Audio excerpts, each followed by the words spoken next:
सृष्टि के चक्र में जब भी अंधकार का साया गहरा होता है और अत्याचार की सीमाएं लांघी जाती हैं, तब ब्रह्मांड की आदि शक्ति एक नए और अत्यंत तेजस्वी रूप में अवतरित होती है। यह कथा है उस शक्ति की जिसने अधर्म का समूल नाश किया।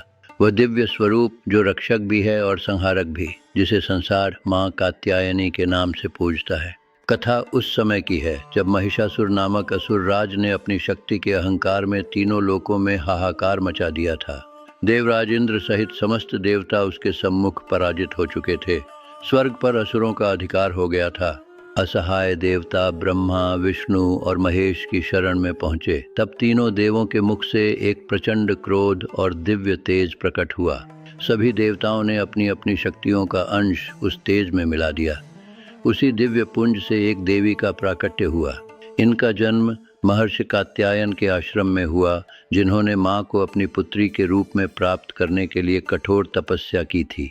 ऋषि कात्यायन द्वारा प्रथम पूजित होने के कारण इनका नाम कात्यायनी पड़ा। वे दिव्य आभा और अदम्य साहस का प्रतीक बनी। माँ कात्यायनी का वाहन स्वर्ण सिंह है। उनकी 4 भुजाएं हैं, जिनमें वे शस्त्र और आशीर्वाद दोनों धारण करती हैं।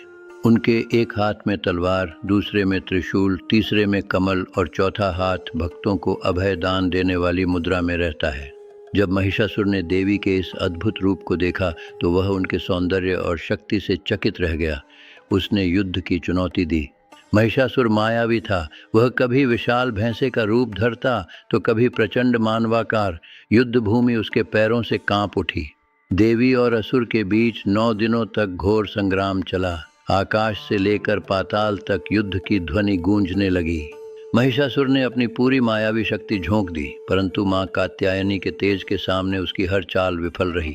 अंततः महिषासुर की मृत्यु का क्षण निकट आया। माँ ने अपनी प्रचंड शक्ति से उस पर अंतिम प्रहार किया। माँ कात्यायनी ने महिषासुर का वध कर देवताओं को भयमुक्त किया। इसी विजय के कारण वे महिषासुर मर्दिनी कहलाईं। यह केवल एक पौराणिक युद्ध नहीं है, बल्कि हमारे भीतर के अहंकार और बुराई पर न्याय और धर्म की जीत का संदेश है। नवरात्रि के 6ठे दिन माँ कात्यायनी की विशेष उपासना की जाती है।